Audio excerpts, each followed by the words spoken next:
All right, so now we get to the least favorite one and the hate the hated child of the movies, Indiana Jones and the Temple of Doom. This came out in 1984. This is chronologically the first one, but theatrically this is the second one. This came out in May of 1984. This was once again directed by Steven Spielberg. All of these are, except for the newest one. This stars Harrison Ford once again character. You have Kate Curry, Roshan Seth, Philip Stone, and Ke Huy Quan in his film debut as supporting roles. When they were on vacation for this movie, George Lucas, he told Steven Spielberg if he did do Indiana Jones, he would have to direct 3 of them. And so, not wishing to feature Nazis as the villains again, he and Spielberg regarded this as a prequel. And 3 plot devices were rejected before they wrote a film treatment that resembled the final storyline.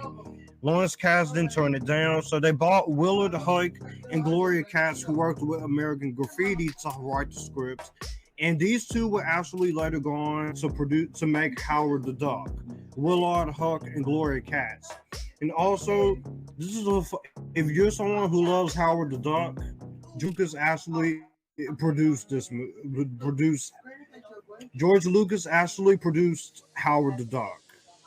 But that's a movie I'll get to for. It's been requested to me for so long. In the sequel, we have Indiana Jones. He's on the trail of fortune and glory in Old Shanghai, and he's ricocheted into a dangerous adventure in India.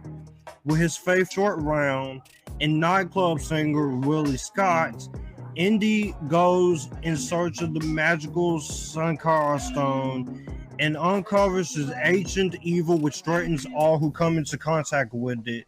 Therefore, and Indiana Jones and these 2, they have to find a mystical stone, and they have to rescue children from a thuggee called practicing child slavery, black magic, voodoo, and the ritual human sacrifice in the goddess of Kalima.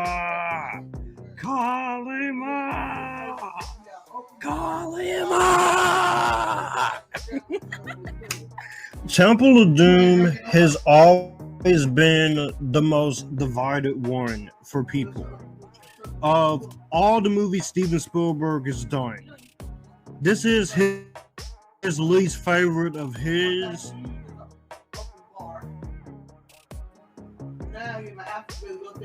And this is not he's never been one of my least favorites. It's just not in my top 10. But of the movies, this is my least favorite here. But this is still in a very enjoyable prequel with Raiders with a lot that's going for it.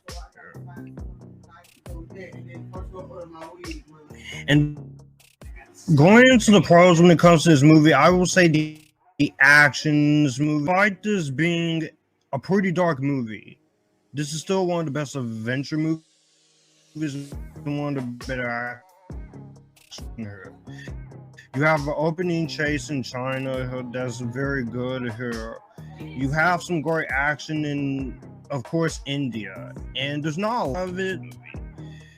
And the fight choreography in this movie and the well-done practical stunt work and the action gets pretty down until the back when it comes to that PG-13 or PG. All the controversy surrounding it at the time, I will say the action in this movie is well done. For me, there are some darker aspects here. And I think overall, when it comes to this, the way this movie is played out, there's some good editing, there's some good ones that get this is a PG. This was when PG brutal and it means something. Nowadays, it is usually for the kids. It's rarely one of those few times where you get to get brutal with this and violence. So it's not like there is some pretty messed up stuff in this movie, some messed up shit, considering the fact that you're dealing with voodoo and child stuff, voodoo and the black market, and some of that stuff could be pretty sensitive to some people, but this is why I can't get into the PG rating. Steven Spielberg, because of the controversy that this movie caused and Gremlins with so much parents, this was the creation of the PG rating, as you can see from the clip here with Steven Spielberg.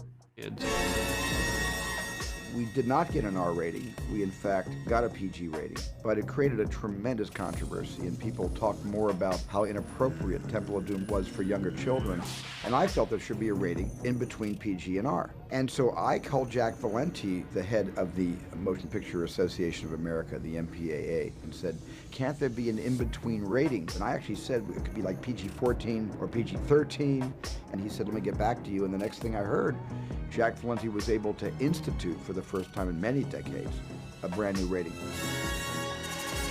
Got to get a PG rating. So, in Temple of Doom is the minecart chase. You have Indiana Jones beating people up, and Willie and Short Round screaming, which I'll get to Willie, because I got something to say about her.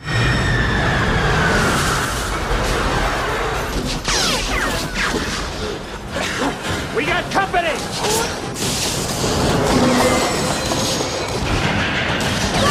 Let her go!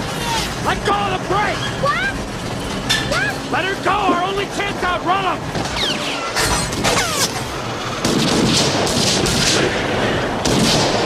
You know, I will say, this movie, it goes for it. They went for it, and it's fun. I will say, cinematography wise, this movie is a well shot film.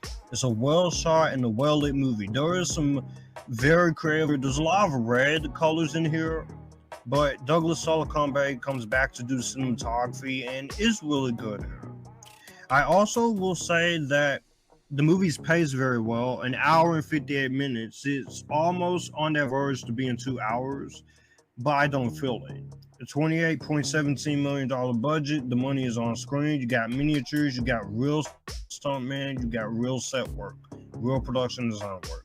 Not a drop of CGI, which, like I said, I don't hate CGI, but sometimes you can overdo it sometimes. But design-wise, it's great here.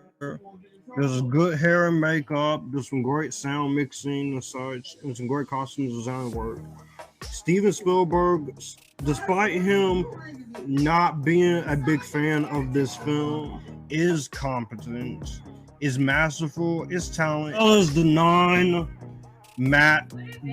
as well as intense action moments here, there are a lot of fun, and there are some interesting ideas with the voodoo and black market in the time era. That's very good here. And the score, it is good. It is a good score, and definitely well handled. I can at least say that. To get into the acting, Harrison Ford, once again, he is great in this. He actually took some pretty heavy damage making this movie. When it comes to the horses moment and some of the fight moments, he did end up injuring his back sometimes. And he gained more muscle for this, because there is a certain point where he does have to have a show off, of course, but ultimately I do think he does a good job here. And Harrison Ford here, when it comes to that, he did end up getting hurt on the set of this. So when he got his back hurt, nothing that I tried, therapy or drugs or icing or anything else seemed to help. And I woke up one morning standing by the side of the bed and was unable to move either forward or get back in the bed. It took me 45 minutes to get back in bed. I was back here in the States actually when that happened, because I would go back and forth, and I got this call, and Steven said, Harrison is really in bad shape here, and I don't know what to do about it. He said he's working, but he's really in pain, and I don't know how much longer this is going to last. So I said, okay, and I jumped on a plane, and I got there the next morning, and Harrison was in really terrible pain. He would be on the set on a bed, and then they would sort of lift him up and get him, and he'd sort of walk through his things, and they'd get him back on the bed. And I said, we can't do this. I said, if we have to shut the picture down, we'll shut the picture down. So I just said, let's get an airplane, let's fly Harrison to Los Angeles, let's have this operation happen as soon as possible. And we did. Spielberg and George Lucas, but luckily he had a treatment for his back, which caused him to get his back better. Also have Short Round here, which I will say, Dial of Destiny, which we'll get to.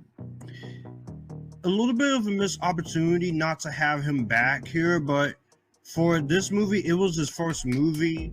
There were 6,000 actors auditioned worldwide for the part, but Ki-Hu Kwan was cast after his brother auditioned, and he ended up getting the part. And I love Short Round. He could easily be annoying, but he's just a likable kid. He's very fun. He's also pretty awesome with his fighting too. The scene that I do like with the most is them when they're playing cards. So it's like, you cheat, Dr. Jones, you cheat. You me Casey. Look at this. Look at this. You accused me of cheating? You cheated!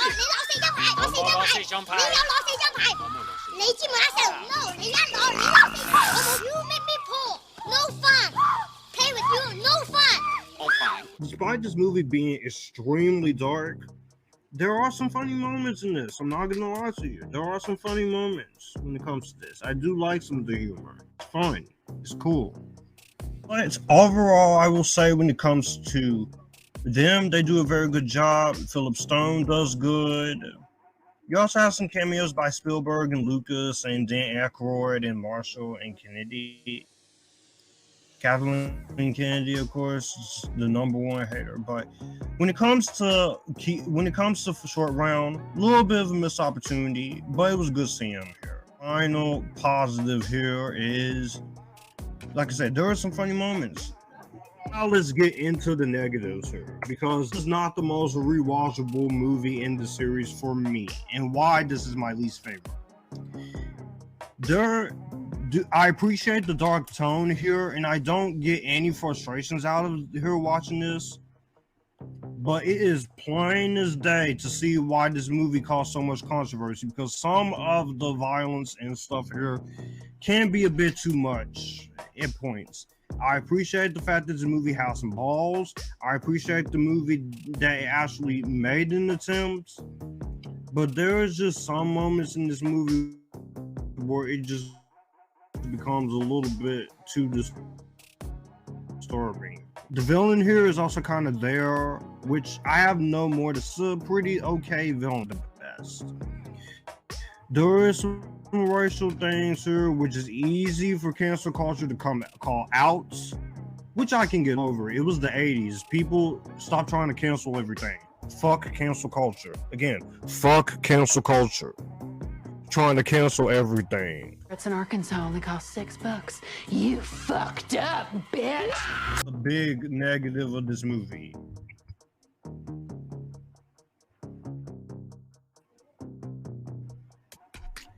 Please, headphones, do not be alarmed. Willie Scott. Oh my God. She's not horrible in this movie. She is attractive. She has beautiful outfits throughout this movie. But God damn it. Every 5 minutes of fucking screaming. Every 5 bloody consecutive minutes, she screams. Ah! Ah! Ah! The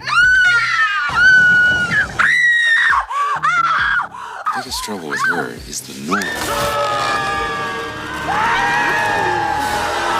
It just gets to a point where it gets on my nerves. Now, it gets really annoying. It gets really egregiously too much to listen to, and it becomes very obnoxious to hear throughout this entire movie. Now, there's some funny moments I get out of her screaming. With the snakes, her being scared of snakes, which the actress was scared to do snakes, and the bugs. And if if I was in her shoes, some of the situations I would be screaming too. But half the time, I'm either sitting there watching this movie, really annoyed at the screaming, or I'm just sitting there freaking. I'm like, shut up, stop screaming. I understand, please. But that's what the character feels like every 5 minutes. She screams like she's in a freaking horror movie.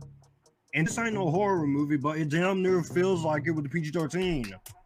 But calm down the screaming.